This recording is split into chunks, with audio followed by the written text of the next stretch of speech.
Nagtataka ka ba na sa tuwing nagsisearch ako sa Google, for example, Nike na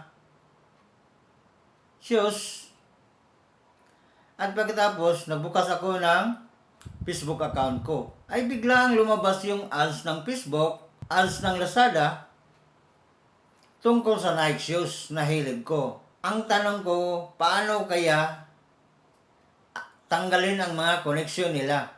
Ay pwede mo palang i-off or i-disconnect sa Facebook setting natin. At bago tayo magpatuloy sa ating gagawin, ay mag-intro muna tayo.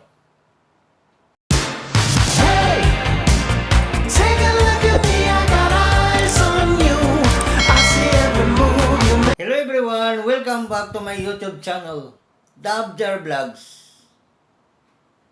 An FB account, Junior Silo Bukag. For today's video, ang topic natin ngayon ay tungkol sa ating gagawin. Ayaw mo nang mamonitor ni Meta ang inyong mga ginagawa na activity sa inyong cellphone. Open natin ang Facebook apps.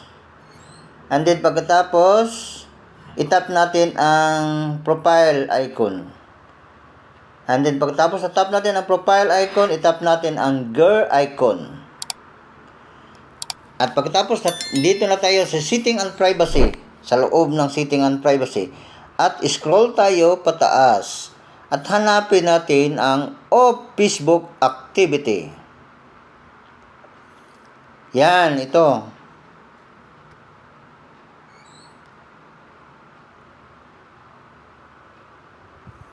Yan, off Facebook activity. At itap natin ito. So, pagkatapos na-tap natin ang Facebook off activity, review your off Facebook activity in Account Center. Your off Facebook activity is now called, may bago na siyang pangalan, Your Activity of Meta Technology. Yun ang bagong pangalan ng off Facebook activity. From now on, visit Account Center to manage the setting. Learn more. So, itap natin ang continue. So, pagkatapos tap natin ang continue, so ngayon, makikita natin sa recent activity, dito sa recent activity, dito na makikita ang iba't ibang website and apps na binubuksan natin sa ating cellphone. Kaya, mamonitor tayo ni Meta ang mga activity na ginagawa natin sa ating phone. Kaya sa mga nagtatanong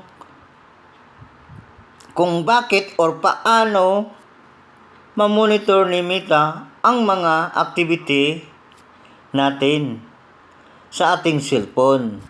So, dito,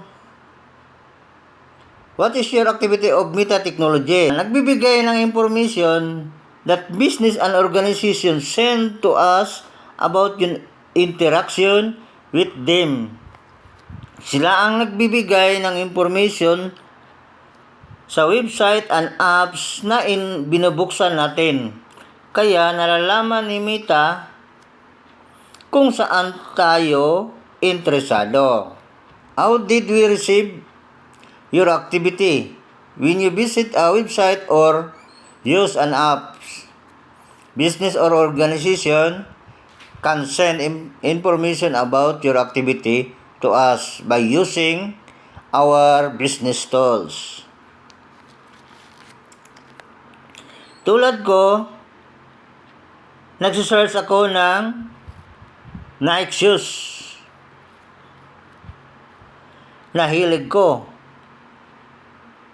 At sa tuwing nagbubukas ako ng FB, nagtataka ako kung bakit may ads ng Nike shoes na hilig ko. Kaya alam ni Meta kung saan ako interesado.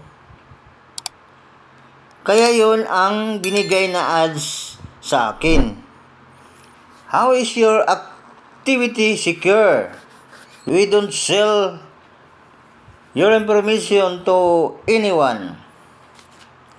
We prohibited business organization to share sensitive information with us, such as health and financial information, your date of birth and password. We also require that business organization provide notice to people before using the business tools. Sana nakuha nyo ang paliwanag ko tungkol sa websites and apps. Tapos dito sa recent activity, nandito yung mga websites and apps na binuksan mo sa cellphone mo.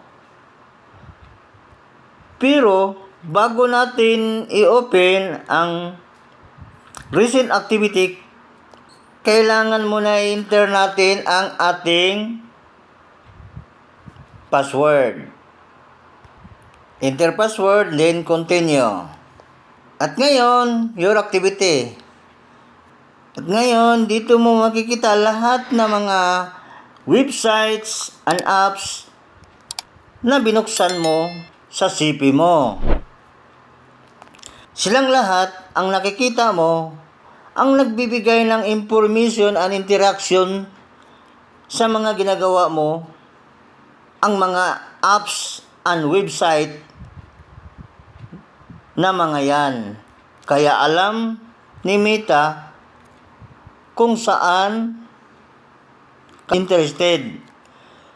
So kung gusto mo matanggal ang mga apps and website para hindi ka na mamonitor ni Meta, pitin mo lang ang clear previous activity.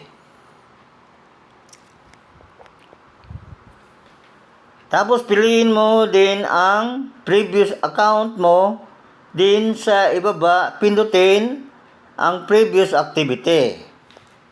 I-try natin. Tapos dito sa baba, i-tap natin ang clear. Tapos dito sa baba, pindutin lang natin ang clear previous activity. So ngayon, nalinis na. Pero if ever na gusto mo nang i-off lahat or i-disconnect lahat para hindi ka na mamonitor ni Meta, lahat ng mga ginagawa mo sa CP mo, hanapin nyo lang ang Manage Future Activity. Dito sa baba, makikita natin ang Manage Future Activity. Yun ang pindutin mo. Pagkatapos, hanapin nyo ang Disconnect Future Activity. Para kung anong apps and website na binuksan mo, ay wala na silang may bigay na information and interaction kay Meta. Kasi ayaw mo nang mamonitor ni Meta na lahat ng mga ginagawa mo sa ating cellphone. Kung gusto mong i-disconnect ang future activity, yun ang dapat nating i-disconnect. Pindutin mo lang yan, pero sa akin hindi ko muna i-tap. Sa akin, pinapaliwanag ko lang sa inyo. Pwede nyo nang pindutin ang Disconnect Future Activity. Yun lang kadali. Ayaw mo na mamonitor ni Meta sa lahat ng mga ginagawa mo. Wala nang magbibigay ng information and interaction na mga apps and website. Salamat sa inyong lahat. Thank you for your time and effort to watch the video until the end. Kung pinanood mo naman ang video kong ito at nakatulong, support naman sa aking YouTube channel, Dabjar Vlogs, an FB account, Junior Silo Bukag. At isama mo na rin ang bell button para updated ka sa aking mga bagong upload na mga video na tulad nito. At kung may mga comments, suggestion, and question, please write in the comment section dyan sa baba. para kapag nabasa ko ito ay masagot ko kaagad. At magawa natin ng video ayon sa inyong question hanggat sa aking makakaya. This is how legends are made. At huwag naman kalimutan mag-like and share para marami ang makakita at makatulong. Maraming salamat sa inyong lahat. Have a nice day to all. Once again, thank you for your time and effort to watch the video until the end. God bless you always. Bye-bye. See you next video.